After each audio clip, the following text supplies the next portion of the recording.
I would add, Michael, too, though, that the machismo in the Latino culture doesn't exist in a vacuum. I mean, if you look at the dominant culture, Donald Trump doesn't. He has economic power. He doesn't have to stand on the corner and hold his crotch, to demonstrate that he has physical power or any other Gangster, power. bro. But I think when you have when there are a lot of disempowered men of color, the immediate form or expression of power is oftentimes physical, and it oftentimes takes an expression that is immediate and violent. And so, and you see it in the African American community as well. Exactly. But for me, I don't think the homophobia that I've experienced in the community it's not necessarily a moral or ethical issue, although that has a place in it. Particularly with gay men, they're feminized, and that is the rub. And I think that is connected to misogyny, which is also in the dominant culture, and it's not just in the Latino or the African American. And so, oftentimes, when there is a gay man, he's feminized. He's called a bitch, a pussy, a punk. There's several lines in the films that refer to that. And you also see the same thing in the dominant culture as well. Be a man, don't cry, and also the qualities that we consider feminine are also looked down upon. So that's another reason why Che, it is difficult for him to express love, even to say the word love. Or even to me, sometimes when I'm speaking, I have to say, this may sound corny, love, because we regard it way down here instead of up here. And it's also the way we're socialized. I mean, the male species in general, certainly within the American culture, but I would say more so within the Latino community. What's not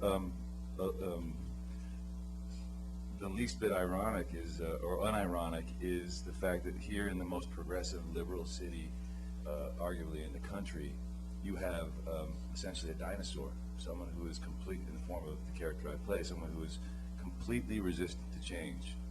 And that change is personified nearly perfectly by his son, someone who is aware, someone who is conscious, someone who has new attitudes and new opinions, is part of that change that is happening around the globe. And I don't even know if he acknowledged it, but it certainly frightens him on a subconscious level, at least. Jim Carrey was sitting here yesterday saying exactly the same thing, that by the time the next generation comes around, things will have changed a little bit more, and then the next generation a little bit more, and hopefully it's all Well, that's why I think as filmmakers, it's important to be at the forefront of that change. Because as much as politics changes things, I'm sorry, but the entertainment industry, and beyond the entertainment industry, what we consider the art of filmmaking and storytelling, is really very important to create change. I mean, the two films we've done, Follow Me Home and La Misión, have done that. They've created some sort of dialogue, which I think is important. You don't want to walk away going, I got my $7 worth. There was enough explosions, and there was enough cuteness on stage that I loved. You know what I mean? Everybody wants that because they don't want to think. But I think we have to think. We have to challenge that. So the paradox of being someone, say, a prisoner, right? So you've got this hyper masculine thing on, but you've got a tattoo of Jesus and Our Lady of Guadalupe. This is the questions you were asking.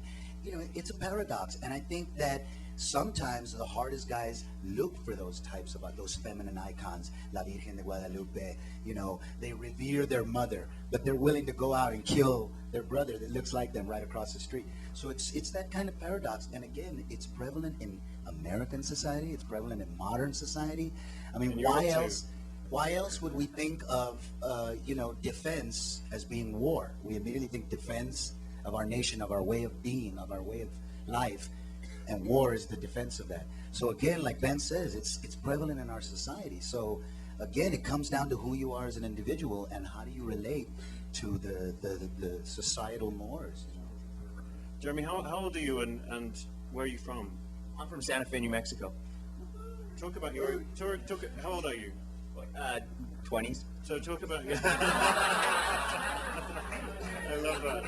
Talk about your experience growing up as a Latin man, and do you think it's different than, say, Ben's or Peter's? And Well, what I've been hearing here, I agree with all these gentlemen, but I also have to think that and say that my experience as a Latin man and seeing my other Latin, cousins, brothers, uncles, they're also the most not only are we hyper masculine, but very loving.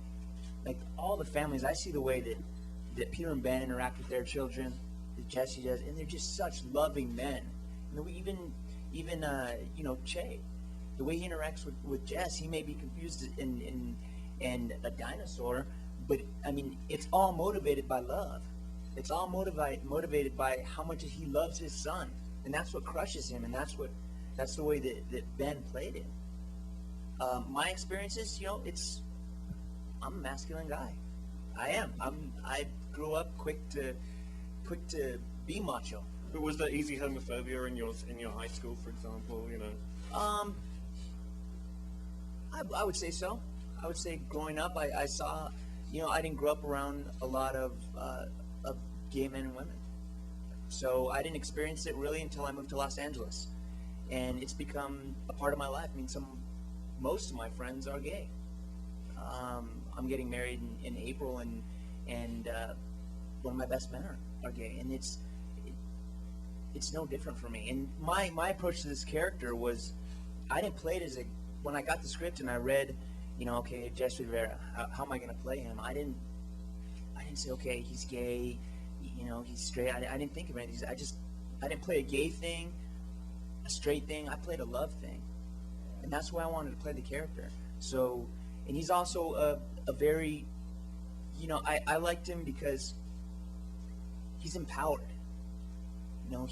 He knows what he wants. And I think that's a perfect portrayal of the way that gay youth right now are evolving to be these, self-assured young men and women. And that's the scene towards the end of the film when he comes to get Jess from Jordan, from his boyfriend's home, and he stood up to him.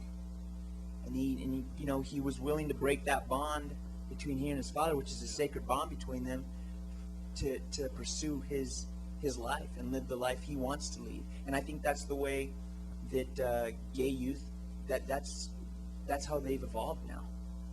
I mean, John, you're the only gay man with me on the panel, but tell me about your involvement in the film, and did you advise Peter and Ben on the gay stuff? Oh, let's cut to the chase. The gay No. consultant. He was our consultant in the basketball scene. He was actually our Hey, consultant. no, actually, I will not have that. I had nothing to do with the basketball scene. With all due respect, that is Trust not. me, we can tell. That is not a jump shot. gay club scene on the other hand? Wow. Yeah, we'll leave that scene alone. Should Peter lead with the anecdote as to how because we reached out to John. That might be a good intro into what. Yeah, actually, that would be Let me get deep on you, man.